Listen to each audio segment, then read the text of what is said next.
بسم الله الرحمن الرحيم.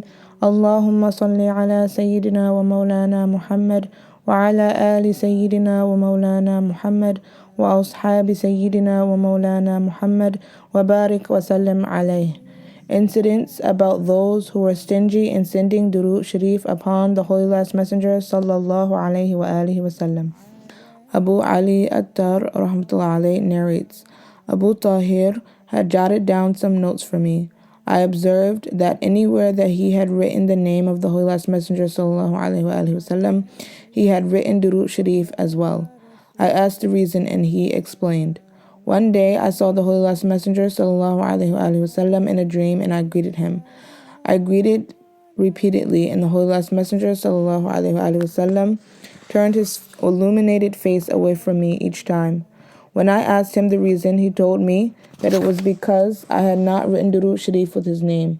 After that, it became customary with Sheikh Abu Tahir to write Durood Sharif along with the name of the Holy Last Messenger sallallahu alaihi wasallam. Sa'adatul Darrain, page 130. A man, despite all his piety, was not very particular in reciting Durood Sharif. One night he saw the Holy Last Messenger sallallahu alaihi wasallam in his dream. The Holy Last Messenger sallallahu alaihi wasallam totally ignored him altogether. He asked the Holy Last Messenger sallallahu alaihi wasallam if he was angry with him. The Holy Last Messenger sallallahu alaihi wasallam replied, "No." The man asked, "Then why, my Lord, why are you so indifferent to me?" "Because I do not recognize you," replied the Holy Last Messenger sallallahu alaihi wasallam. The pious man submitted that he was a follower of the Holy Last Messenger sallallahu alaihi wasallam, and he had heard from the ulama that the Holy Last Messenger sallallahu alaihi wasallam loved his followers as his own children. The Holy Last Messenger sallallahu alaihi wasallam replied, "Yes, it is so, but you do not send me the gift of Durood Sharif, and I am kind to those followers of mine who recite Durood Sharif for me." From that day on, that man recited Durood Sharif with fervor. The next time that he met the Holy Last Messenger sallallahu alaihi wasallam in a dream, he saw that the Holy Last Messenger sallallahu alaihi wasallam was very happy and said, "Now I recognize you well enough, and on the day of judgment I will be your intercessor, but don't ever stop reciting Durood Sharif." Mi'rajun Nabuwa, Volume 1, page 328. A man who was niggardly in reciting Durood Sharif became dumb and blind, fell into a ditch, and died of thirst. Sa'adatul Darrain, page 144. A learned man wrote a Muwatta, an authentic book on hadith, for a wealthy man, but with the name of the Holy Last Messenger sallallahu alaihi wasallam, he wrote the Durood Sharif in an abbreviated form. When the book was submitted to the wealthy man, he detected the fault, and instead of giving the writer a reward, he dismissed him in disgrace. Subsequently, this learned man became a pauper and then died in disgrace. Sa'adatul Darrain, page 131. Abu Zakaria Abdi rahmatullah alayh narrated, "A friend told me that in Basra a man used to write hadith and used to skip Durood Sharif intentionally to economize on paper. He was struck by writer's cramp and died in excruciating pain." Sa'adatul Darrain, page 131. Shifa'ul Isqam mentions a calligraphist who used to write Durood Sharif in an abbreviated form with the name of the Holy Last Messenger sallallahu alaihi wasallam. Before his death, his hand got amputated. Sa'adatul Darrain, page 131. A man used to write Durood Sharif as an abbreviation with the Holy Last Messenger sallallahu alaihi wasallam's name. His tongue was cut off before his death. Sa'adatul Darrain, page 131. A man used to write Durood Sharif in an abbreviated form with the name of the Holy Last Messenger sallallahu alaihi wasallam. He was struck with paralysis and died.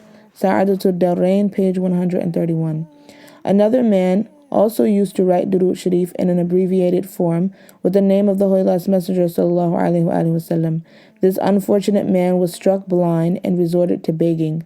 Sa'adatul Darrain, page 131.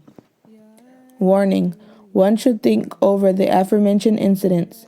These are the punishment for showing indifference towards Durood Sharif. Then what about the condition of those who attempt to belittle the glory of the messengership? Those who are insolent to the Holy Last Messenger sallallahu alaihi wasallam die miserable deaths. whereas those who teach and love adoration for the Holy Last Messenger sallallahu alaihi wasallam die a memorable death. A few incidents are mentioned below. Musk-like perfume used to emanate from the grave of Sheikh Muhammad bin Sulaiman Jazuli rahmatullah alayh, the author of Dalail al-Khairat, because he used to recite Durood Sharif abundantly. Mutali al-Masrat, page 4. A man's son was martyred the same day Hazrat Umar bin Abdul Aziz rahmatullah alayh died. The boy met his father in a dream. He told his father that he was alive because he was a shaheed and he got his sustenance directly from Allah Ta'ala. When the father asked him why he had come to him in a dream, the son replied, "Dear father, there has been an announcement in the heavens that all messengers, siddiqun, and shuhada rahmatullah alayhim should attend the funeral of Umar bin Abdul Aziz rahmatullah alayh. I too have come to attend his funeral. Then my heart throbbed to meet you and I came to you." Rawzul Riyahin, page 210. There was a rush on the funeral of Sahal Tustri, rahmatullah alayh. A 70-year-old Jew came out of his house to find out the cause of all the commotion. He loudly asked the procession, "Are you seeing the same thing that I am seeing?" "What are you seeing?" asked the multitude. "I see that angels are descending to bless the funeral." The Jew repented and embraced Islam wholeheartedly and proved to be a good Muslim. May Allah Ta'ala bless him. Rawzul Riyahin, page 211. The funeral of Maulana Sardar Ahmad rahmatullah alayh was being taken from Layalpur, now Faisalabad railway station, to Jamia Rizvia. When it reached Kachri Bazaar, there were showers of divine luster and illumination, which devotees saw with their own eyes and pointed out to others. Several skeptics were penitent after witnessing this manifestation. The account of the aforementioned miracle appeared in the local newspaper daily Sa'adat, December 31st, 1962. The author still holds some of these newspapers. The fate of an arrogant person who showed disrespect to the Holy Last Messenger sallallahu alaihi wasallam. My dear reader, the glory of messengership is sublime. Those who are insolent towards the Holy Last Messenger sallallahu alaihi wasallam die a miserable death. A few events are mentioned below. Khawaja Bayazid Bastami rahmatullah alayh was lying with his feet stretched. A devotee was sitting nearby. A man entered and put his foot on that of the Khawaja. After some time, he started to go on his way. The devotee objected and said that it was Khawaja Bayazid Bastami. That rogue said, "So what?" When that rogue was about to die, both his feet turned black, and this was not enough. To this day, when any one of his progeny is about to die, his feet also turn black. Rawnaqul Majalis, page 17. Khawaja Ghrib Nawaz Ajmari rahmatullah alayh narrates, there was a man who hated holy men. When he died and was placed in the grave, the people tried to turn his face toward Qibla, but it wouldn't work. The people were astonished.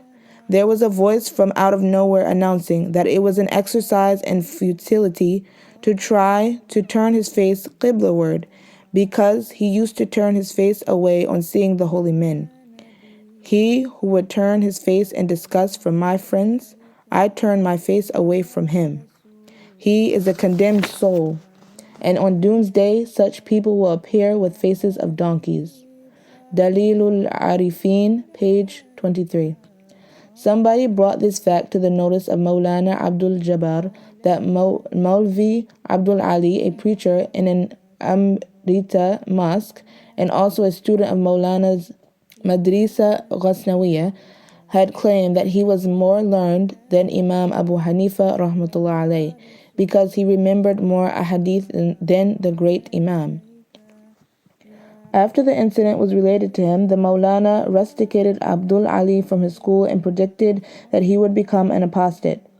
After a week, Abdul Ali became a Mirzai, believer in the prophethood of Mirza Ghulam Ahmad Qadiani, which negates the Islamic belief on the finality of the Holy Last Messenger sallallahu alaihi wasallam. People turned him out of the mosque in disgrace. Later on, someone asked Maulana Abdul Jabbar, how did he know that Abdul Ali would become a non-believer? He replied, when I was told about his arrogance, I was reminded of a hadith from Bukhari Sharif. I declare war against enemies of my friends. Hadithi Qudsi, a commandment of Allah. In my humble opinion, Imam Abu Hanifa rahmatullah alayh was a wali, friend of Allah. In war, the most precious things of the adversary are snatched. In the view of Allah Ta'ala, nothing is more precious than Iman. Therefore, He deprived that arrogant man of his faith. There lived a man in Sanjar who used to ridicule the awliya, friends of Allah. When he was about to die, he was able to talk, but he was unable to recite kalima. His attendants were worried, and they went quickly to Khawaja Sheikh Sawaid Sanjari, rahmatullah alayh. The Khawaja came and sat near the dying man. He went into meditation. When the Khawaja raised his head, the dying man recited kalima-i-shahadat several times.